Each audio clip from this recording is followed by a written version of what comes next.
गुरुकुल में आपका स्वागत है। तो गाइज आज हम डिस्कशन करेंगे कंपटीशन एग्जाम्स में आने वाले साइंस की। साइंस की आपको पता है 3 ब्रांचेज है, बायोलॉजी, फिजिक्स, केमिस्ट्री। और आपको ये भी पता है कि कोई भी एग्जाम्स में, खासकर मैं अगर बात करूं एसएससी सीजीएल की, तो बायोलॉजी के सबसे ज़्यादा क्वेश्चंस होते हैं। और बायोलॉजी आपको सिर्फ इस हिसाब से नहीं पढ़नी कि हम क्या करेंगे बायो पढ़ के ये वो, क्योंकि बायोलॉजी आपको पूरा ह्यूमन बॉडी के बारे में बताता है, इवन प्लांट्स के बारे में भी। तो आई थिंक आपके लिए एक ही इन्फॉर्मेशन वाइज भी काफ़ी अच्छा हो सकता है। और आपको पता है पढ़ाई या स्टडी की कोई भी चीज़ आपकी कभी भी जाया नहीं जाती, फालतू नहीं जाती। तो चलिए मैं आपको इस लेक्चर के अंदर पूरा बायोलॉजी के बारे में एक छोटा सा समराइज कर दूंगा, एक समरी बताऊंगा कि बायोलॉजी कैसे बना, क्या था, हम इसमें क्या क्या पढ़ेंगे, कौन से इंपॉर्टेंट टॉपिक्स हैं जिनके ऊपर हम आने वाली वीडियो में डिस्कशन करेंगे, और भी बहुत कुछ। तो स्टार्ट करते हैं बायोलॉजी। हिंदी में मेरा जो लेक्चर रहेगा, हिंदी और इंग्लिश दोनों लैंग्वेज में रहेगा, मीन्स बाइलिंगुअल रखूँगा मैं अपनी लैंग्वेज। तो बायोलॉजी, इसे हम जीव विज्ञान भी कहते हैं हिंदी में। बायो और लॉजी, अगर आप इन दोनों वर्ड को अलग अलग देखेंगे तो बायो एक ग्रीक शब्द है और लॉजी भी एक ग्रीक शब्द है। बायो का अर्थ होता है लाइफ, लॉजी का अर्थ होता है स्टडी, मतलब the study of life is called biology. हम हिंदी में कह सकते हैं जीवन का अध्ययन ही जीव विज्ञान कहलाता है। तो अब हम इसके थोड़े इतिहास के बारे में बात करते हैं कि बायोलॉजी की आखिर शुरुआत कैसे हुई, कौन जनक था। तो आपको सभी को पता है जब भी हम कोई विषय या कोई भी सब्जेक्ट पढ़ते हैं तो हमारे दिमाग में हमेशा एक क्वेश्चन आता है कि इसके फादर कौन रहे होंगे या फिर इसके जनक कौन रहे होंगे। जैसे जब हम हिस्ट्री या फिर इतिहास पढ़ते हैं तो हम ये सोचते हैं कि क्यों बनाई गई है हिस्ट्री, आखिर किसने बनाया, तो उनका एक स्पेसिफिक फादर होता है। सेम ऐसे ही जब हम मैथ्स करते हैं तो उसका भी कोई फादर होता है। तो सेम ऐसे ही बायोलॉजी का भी एक फादर है जिसका नाम है एरिस्टोटल, जिसे हम अरस्तु कहते हैं। अरस्तु ग्रीस देश में पैदा हुआ, ग्रीक देश जिसे आज हम ग्रीस कहते हैं, और यह एशिया का ही देश है। इसकी राजधानी एथेंस है, आपको पता होना चाहिए। प्राचीन समय में हम इसे यूनान कहते थे। अरस्तु आपको पता है बहुत ही विश्व प्रसिद्ध दार्शनिक हुआ है अरस्तु, इसे इंग्लिश में हम एरिस्टोटल कहते हैं। अरस्तु ही फादर ऑफ बायोलॉजी कहलाए जाते हैं।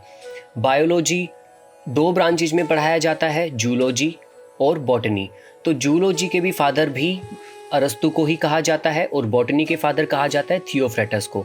तो आप एक बात अच्छे से समझ लें, बायोलॉजी में 2 ब्रांचेज होती है, जूलॉजी और बॉटनी।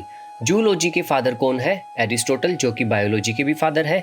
और बॉटनी के फादर है जिसे हम पादप विज्ञान, पेड़ पौधों के बारे में जो हम पढ़ते हैं उसे हम बॉटनी कहते हैं, इसके फादर है थियोफ्रेटस। और मैं आपको थोड़ा सा अरस्तु के बारे में बताना चाहता हूँ। अरस्तु कोई छोटे मोटे व्यक्ति तो थे नहीं, काफ़ी बड़े दार्शनिक थे, और यह काफ़ी सारे विषयों या फिर काफ़ी सारे, हम कह सकते हैं काफ़ी सारे सब्जेक्ट्स के फादर रहे हैं। अरस्तु ने जब जीवों की खोज की तो जीवों को 2 समूह में विभाजित किया, जंतु समूह और वनस्पति समूह। कहने का मतलब एक को इन्होंने जूलॉजी और दूसरे को बॉटनी में, मतलब इन्होंने ये कहा कि धरती पर 2 ही चीज़ जीवित है, वो हम कह सकते हैं एक प्रकार से तो एनिमल और दूसरे प्लांट्स। एनिमल में ह्यूमन बीइंग भी इंक्लूड है। आपको पता होना चाहिए अरस्तु के जो गुरु थे वो थे प्लेटो। प्लेटो भी बहुत बड़े दार्शनिक थे। जो प्लेटो थे, प्लेटो के गुरु थे सुकरात, जिसे हम इंग्लिश में सॉक्रेट्स भी कहते हैं। ये आपको पता होना चाहिए, ग्रीस के बहुत ही महान फिलोसफर है सुकरात, प्लेटो, अरस्तु, तीनों की सीरीज चली हुई है, एक दूसरे के गुरु है तीनों। इसके बाद चलिए आगे हम बात करते हैं। अरस्तु ने अब जीवों को 2 समूह में विभाजित कर दिया, जंतु समूह और वनस्पति समूह। उसके बाद लीनियस, कार्ल लीनियस नाम के, जो कि एक फ्रांस के वैज्ञानिक होते हैं, वो आते हैं और उन्होंने एक शब्द, सबसे पहले इस शब्द का प्रयोग किया, जीव विज्ञान, बायोलॉजी का। कार्ल लीनियस ने अपनी पुस्तक थी इनकी सिस्टेमा नेचुरा, इनके अंदर इन्होंने जीवधारियों को 2 जगत में बांटा, मतलब इन्हें फादर ऑफ क्लासिफिकेशन भी कहा जाता है। आपको ध्यान रखना चाहिए, बहुत बार क्वेश्चन पूछा गया है कि आधुनिक वर्गीकरण का पिता कौन है, तो आपको पता होना चाहिए, या फिर कह सकते हैं father of modern taxonomy Karl Linnaeus. Karl Linnaeus, आज हम जितने भी साइंटिफिक नेम पढ़ते हैं किसी भी चीज़ के, जैसे ह्यूमंस को होमोसैपियंस कहा जाता है, जैसे मेंढक को राना टिग्राना कहा जाता है, कुत्ते को कैनिस फैमिलियराइज, तो ऐसे ही इन्होंने सबको अपने साइंटिफिक नेम या फिर आप कह सकते हैं कि वैज्ञानिक इन्होंने नाम दिए सभी चीज़ों को। इसके बाद कार्ल लीनियस ने जो 2 किंगडम थे, इनको 2 किंगडम में जीवधारियों को 2 जगत में बांटा, मतलब जो भी लिविंग ऑर्गेनिज्म थे इनको 2 किंगडम्स में क्लासिफाई किया, plant kingdom and animal kingdom. Hindi में हम कह सकते हैं पादप जगत और जंतु जगत। लीनियस को आधुनिक वर्गीकरण का पिता कहा गया। इसके बाद हम देखते हैं 1969 1969 में एक दूसरे व्यक्ति आते हैं, दूसरे साइंटिस्ट आते हैं, R.H. विटकर। R.H. विटकर कहते हैं कि संसार में सिर्फ दो ही चीज़ें जीवित नहीं हैं, ना कि सिर्फ मनुष्य और पेड़ पौधे ही नहीं है, क्योंकि इतने 1969 से पहले विश्व में सिर्फ दो ही चीज़ों को जीवित माना जाता था, जो कि थे मनुष्य और पेड़ पौधे।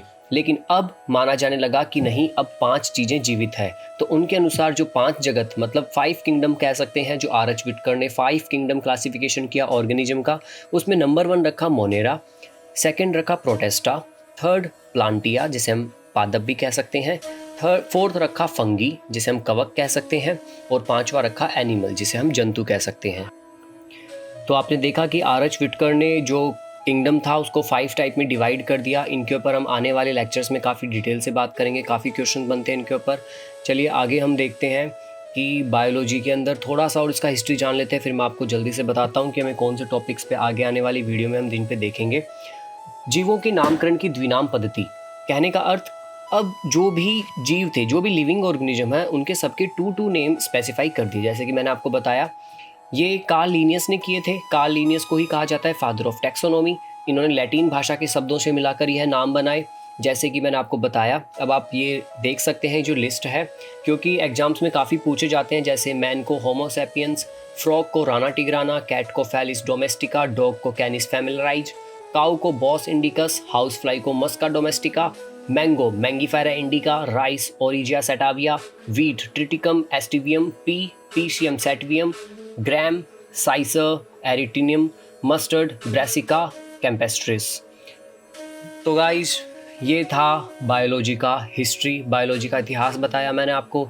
अब जब जो आने वाली वीडियो होंगे उनके अंदर हम डिस्कशन करेंगे सेल के ऊपर कि आखिर सेल क्या होता है। फिर उसके बाद हम जेनेटिक्स के ऊपर डिस्कशन करेंगे, जिसे हम हिंदी में आनुवांशिकी कहते हैं। फिर उसके बाद हम न्यूट्रिशन के ऊपर भी डिस्कशन करेंगे कि मानव शरीर को कौन सा आहार लेना चाहिए, बैलेंस डाइट, उसमें विटामिन, मिनरल्स, कार्बोहाइड्रेट, फैट्स, एक ये भी हमारा सेपरेट टॉपिक रहेगा। उसके बाद हम ह्यूमन बॉडी के ऊपर डिस्कशन करेंगे। ह्यूमन बॉडी के ऊपर हम स्केलेटन सिस्टम, जिसे हम कह सकते हैं कंकाल तंत्र, circulatory system, respiratory system, endocrine glands, disease के बारे में एक सेपरेट लेक्चर रहेगा, क्योंकि डिजीज से काफ़ी ज़्यादा क्वेश्चंस पूछे जाते हैं। इसके अलावा सेंसरी ऑर्गन्स और उसके अलावा काफ़ी कुछ तो आपको आगे आने वाली वीडियो में देखने को मिलेगा। तो गाइस, चैनल को सब्सक्राइब करना ना भूलें। Thank you so much.